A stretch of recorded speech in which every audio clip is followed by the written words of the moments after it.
Hi, Bill Jones from Turntastic Wood Designs. Today I want to talk about hand planes. I have a few hand planes and I've always been a little reluctant to use them. And that's kind of silly because the reason I've been reluctant to use them is I was never very good at it and I didn't really know how. They're very handy tools. I see a lot of other video woodworkers using them. So it's silly to have them and not use them. So I thought I'd teach myself how. So I started doing some research on YouTube and figured out some things I was doing wrong. And I can show you what I've learned. And hopefully that information can help you to know a little more about hand planes if you want to use them too. So the first thing, and probably the most important thing, is that the blade has to be sharp. If your blade's not sharp, you're just wasting your time. So I've got a sharpening stone here. This particular stone has a rough side and then a smooth side. Now I'm not particularly very good at doing this, but I can do it well enough that I can get by with it. So I put a little oil on the stone, and then I lay the bevel, get it in front of the camera here, lay the bevel down on the stone, and I try to keep that bevel the same. You can kind of feel it when it flattens out. And then I just go in a circular motion.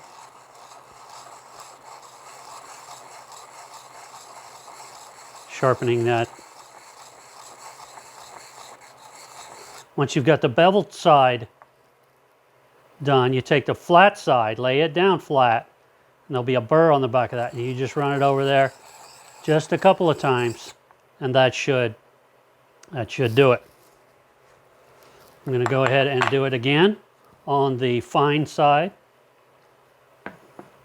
Lay that down, go till it flattens out.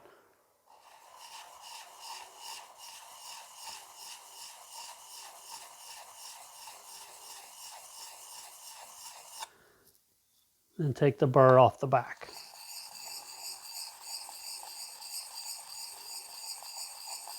Now here's a little trick I learned from watching This Old House. After you wipe the oil off on your pants, you stick your thumb out and you take the weight of the blade and let the sharp parts down on your thumbnail, and if it slides off, it's not sharp enough. If it's sharp, it will catch and kind of hold its own weight. So that's a nice sharp blade there because that's catching.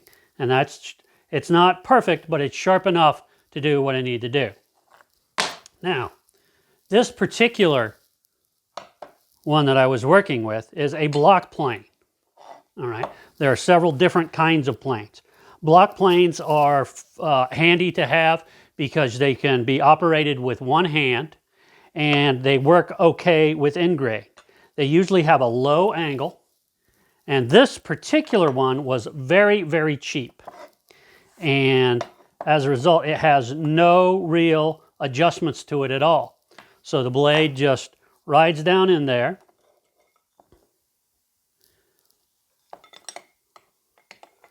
And this cap piece, sometimes called a frog, goes on there and holds it in place. Now this particular, as I mentioned, this particular one was really cheap, and there's a reason. I have not had a lot of luck using this guy. It was about $10, and I think I wasted $10. This one is just about no good. But I've got another block plane that I got recently, and it's got a little more adjustment.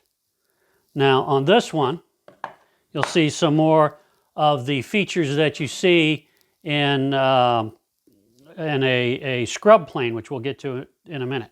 This locking cap on top, again, sometimes called a frog, can come off, maybe. And we've got our blade here. And this blade, I don't know, yeah, has a little notch.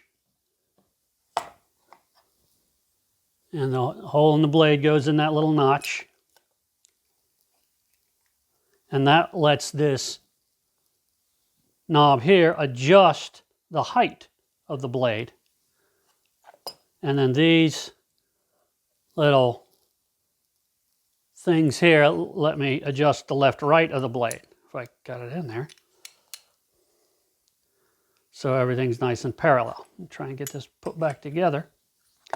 And then this frog locks it on.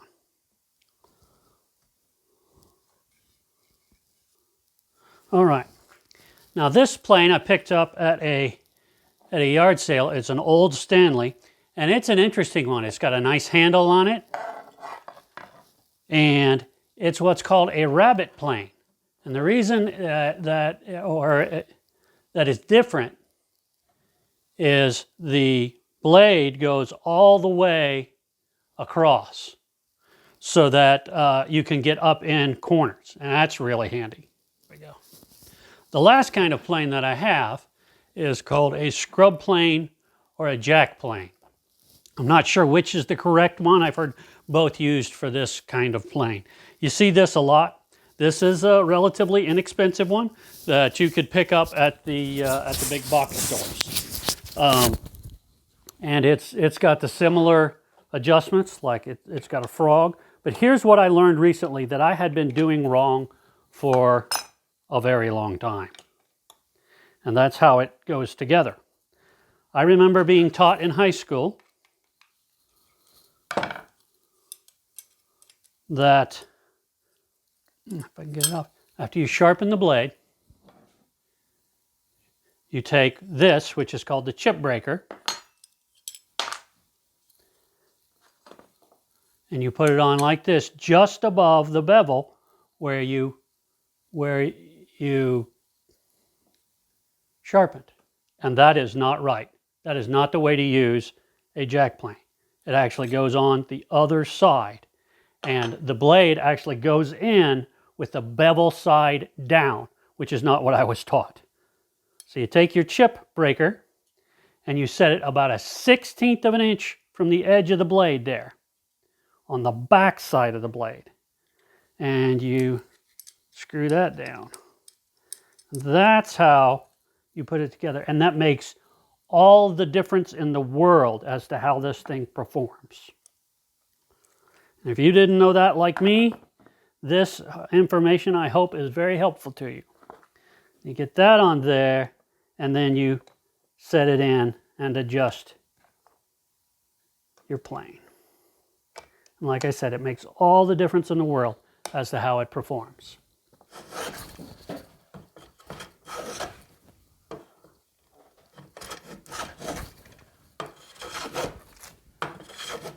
And you get those nice, smooth, even curls. Here, nice, smooth, even curls. Well, I hope that little short video had some information that was helpful to you, and maybe you learned something on how to use a hand plane. If you did like this video and find it useful, please like and share with your friends. If you haven't already, please subscribe to my YouTube channel. It really helps me out. If you have any questions or comments, and I'm sure I'll get some comments from some more experienced woodworkers. If you have any questions or comments, please don't hesitate to leave those in the area below. I'd love to hear from you. And as always, thanks for watching.